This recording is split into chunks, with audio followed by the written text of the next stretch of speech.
লক্ষ্মীপুরের রায়পুর উপজেলার উত্তর চরবংশী ইউনিয়নে বিএনপির উদ্যোগে মাদক বিরোধী প্রতিবাদ মিছিল অনুষ্ঠিত হয়েছে। সোমবার বিকেল ৫টায় খাসিরহাট বাজারে আয়োজিত মিছিলটি বাজারের বিভিন্ন সড়ক প্রদক্ষিণ করে এবং নেতাকর্মীদের মাদক বিরোধী স্লোগানে মুখরিত হয়। পরে ইউনিয়ন বিএনপি কার্যালয়ের সামনে সংক্ষিপ্ত সমাবেশ অনুষ্ঠিত হয়। সমাবেশে প্রধান বক্তা ছিলেন ইউনিয়ন বিএনপি সভাপতি ফারুক আহমেদ কবিরাজ।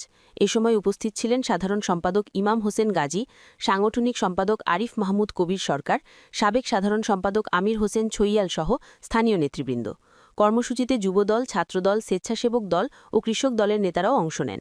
বক্তারা বলেন, উত্তর চরবংশীকে মাদকমুক্ত করতে সবাইকে ঐক্যবদ্ধভাবে কাজ করতে হবে এবং এলাকায় কোনো মাদক কারবারিকে স্থান দেওয়া হবে না। জাতীয় সংসদ নির্বাচনে আপনারা আমাদের এই লক্ষ্মীপুর ২ আসনে আমাদের প্রাণপ্রিয় নেতা বিএনপির প্রার্থী জননেতা জনাব আবুল খায়ের ভূঁইয়াকে ভোট দিয়ে জয়যুক্ত করেছেন। এই জন্য আমরা ইউনিয়ন বিএনপির পক্ষ থেকে আপনাদেরকে জানাই আন্তরিক শুভেচ্ছা এবং অভিনন্দন। প্রিয় উপস্থিতি, গতকাল রাত্রে আমাদের এই লক্ষ্মীপুর ২ আসনের নবনির্বাচিত মাননীয় সংসদ সদস্য জনাব আবুল খায়ের ভূঁইয়া আমাদেরকে জরুরি ভিত্তিতে একটি মেসেজ প্রেরণ করেছে। ওই মেসেজের কারণে আজকে আমরা এখানে সংক্ষিপ্ত নোটিশের ভিতরে একটি মিছিলের আয়োজন করেছি। আমাদের এই মিছিল করার কারণ হচ্ছে, আমরা এই ২ নং উত্তর চরবংশী ইউনিয়নে কোনো মাদক ব্যবসায়ী, কোনো মাদক সেবক, কোনো ইয়াবা ব্যবসায়ী, ইয়াবা সেবক, ইয়াবা কারবারি, চাঁদাবাজ, এদেরকে আমরা বিএনপি কোনো প্রশ্রয় দিব না। আপনাদের কাছে আমাদের আকুল আবেদন রইল, যারা এই সকল কাজকর্মের সাথে জড়িত আছে আপনারা তাদের নাম ঠিকানা সহ আমাদেরকে তাদের ঠিকানা দেন, তাদের নাম ঠিকানা দেন। আমরা ইনশাল্লাহ তাদের বিরুদ্ধে বিএনপি প্রয়োজনীয় ব্যবস্থা গ্রহণ করবে।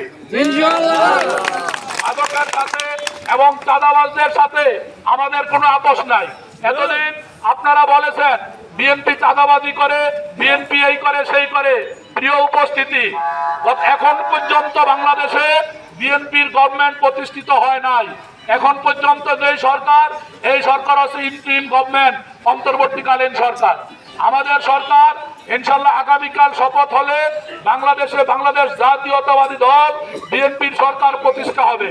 বিএনপি সরকার প্রতিষ্ঠা হওয়ার আগেই আমরা আপনাদের কাছে আমাদের মেসেজ পরিষ্কার করে বলে দিতে চাই, আমাদের দল কোনো চাঁদাবাজ, কোনো গাঁজা ব্যবসায়ী, কোনো মাদক ব্যবসায়ী, কোনো ইয়াবা ব্যবসায়ীকে আমাদের দল বিলং করে না। আপনারা যদি আমাদেরকে সাহায্য করেন তাহলে তাদেরকে এই আমাদের এলাকা থেকে বিতাড়িত করতে আমাদের একদিনও সময় লাগে না। আপনারা সবাই যদি আমাদেরকে সাহায্য করেন, ইনশাল্লাহ আমরা এই ২ নম্বর ইউনিয়নে আমরা এই ইউনিয়নটাকে একটি মাদক মুক্ত ইউনিয়ন হিসাবে গড়ে তুলতে চাই।